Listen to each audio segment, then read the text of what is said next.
ಸ್ವಯಂ ಪಾಕ ಅಭಿಮಾನಿಗಳಿಗೆ ಸ್ವಾಗತ. ಈ ದಿನ ನಾನು ತೊಗರಿ ಬೇಳೆಯಲ್ಲಿ ಚಟ್ನಿ ಪುಡಿ ಹೇಗೆ ಮಾಡೋದು ಅಂತ ಹೇಳಿ ತೋರಿಸ್ಕೊಡ್ತಾ ಇದ್ದೀನಿ. ಬೇಕಾಗುವ ಪದಾರ್ಥಗಳು: ತೊಗರಿ ಬೇಳೆ ಅರ್ಧ ಕಪ್ಪು, ಒಣಮೆಣಸಿನಕಾಯಿ 20. ನಾನಿಲ್ಲಿ ಕಡ್ಡಿ ಮೆಣಸಿನಕಾಯಿ ಇಟ್ಟಿದ್ದೀನಿ. ನೀವು ಖಾರ ನೋಡ್ಕೊಂಡು ದಿನ ಬಳಸುವ ಮೆಣಸನ್ನ ಬಳಸ್ಕೊಳ್ಳಿ. ಕರಿಬೇವಿನ ಎಲೆ ಅರ್ಧ ಕಪ್ಪು, ಒತ್ತಿ ತುಂಬಿಲ್ಲ, ನಾನು ಮೇಲ್ಮೇಲೆ ತುಂಬಿದ್ದೀನಿ. ಹುಣಸೆ ಹಣ್ಣು ಒಂದು ಸಣ್ಣ ಲಿಂಬೆ ಹಣ್ಣಿನ ಗಾತ್ರದಷ್ಟು, ಕೊತ್ತಂಬರಿ ಬೀಜ 1.5 ಟೀ ಸ್ಪೂನು, ಜೀರಿಗೆ 1 ಟೀ ಸ್ಪೂನು, ಕೊಬ್ಬರಿ ತುರಿ ಅರ್ಧ ಕಪ್ಪು, ಉಪ್ಪು ರುಚಿಗೆ ತಕ್ಕಷ್ಟು. ನಾನಿಲ್ಲಿ ಅರ್ಧ ಟೇಬಲ್ ಸ್ಪೂನ್ ತಗೊಂಡಿದ್ದೀನಿ. ಉಪ್ಪಿನ ರುಚಿ ಕೂಡ ನಿಮಗೆ ಕೆಲವೊಂದಷ್ಟು ವ್ಯತ್ಯಾಸ ಆಗುತ್ತೆ. ನಾನಿಲ್ಲಿ ತಗೊಂಡಿದ್ದು ಸಾಣೆಕಟ್ಟು ಅಥವಾ ಗೋಕರ್ಣ ಉಪ್ಪು ಅಂತಾರಲ್ಲ ಅದು. ಇದು ಉಪ್ಪಿನ ತೀಕ್ಷ್ಣತೆ ಸ್ವಲ್ಪ ಕಡಿಮೆ ಇದೆ.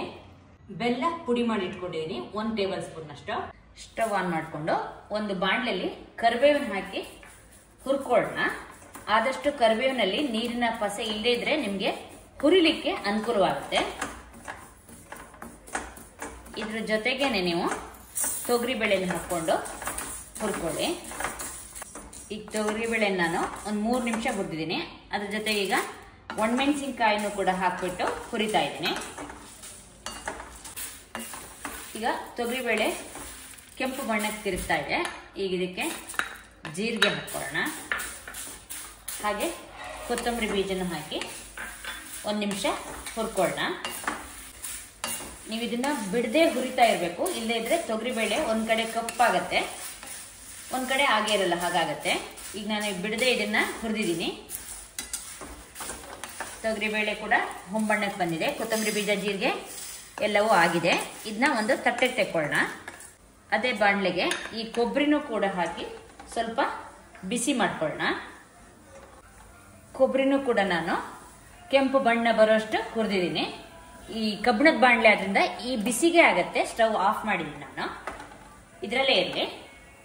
ಬೇಳೆ ಸ್ವಲ್ಪ ಬೆಚ್ಚಗಾದ್ಮೇಲೆ ಮಿಕ್ಸರ್ ಜಾರ್ನಲ್ಲಿ ಹಾಕೊಳ್ಳೋಣ.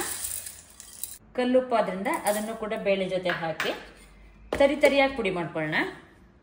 ಈಗ 2 ಸುತ್ತು ರುಬ್ಕೊಂಡಿದ್ದೀನಿ. ಇದ್ರ ಜೊತೆಗೆ ಹುಣಸೆ ಹಣ್ಣನ್ನು ಹಾಕ್ಕೊಂಡು ಇನ್ನೊಂದು ಸ್ವಲ್ಪ ರುಬ್ಕೊಳ್ಳೋಣ. ಈಗ ತರಿಯಾಗಿ ರವೆ ಅಂತೆ ನಾನು ಇದನ್ನ ರುಬ್ಬಿಟ್ಕೊಂಡಿದ್ದೀನಿ. ಇದಕ್ಕೆ ಹುರಿದ ಕೊಬ್ಬರಿನ ಹಾಕೊಳ್ಳೋಣ. ಹಾಗೆ ಪುಡಿ ಮಾಡಿದ ಬೆಲ್ಲ ಹಾಕಿ 1 ಸುತ್ತು ರುಬ್ಕೊಳ್ಳೋಣ.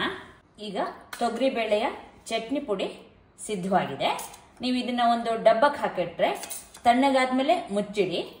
ನೋಡಿದ್ರಲ್ವಾ, ಸುಲಭವಾಗಿ ಮಾಡುವಂತಹ ರುಚಿಕರವಾದ ತೊಗರಿಬೇಳೆ ಚಟ್ನಿ ಪುಡಿ ಹೇಗೆ ಮಾಡೋದು ಅಂತ ಹೇಳಿ. ನೀವು ಕೂಡ ನಿಮ್ಮ ಮನೆಯಲ್ಲಿ ಚಟ್ನಿ ಪುಡಿಯನ್ನು ಮಾಡಿಬಿಟ್ಟು ನಿಮ್ಮ ಅಭಿಪ್ರಾಯ ನಮಗೆ ತಿಳಿಸಿ.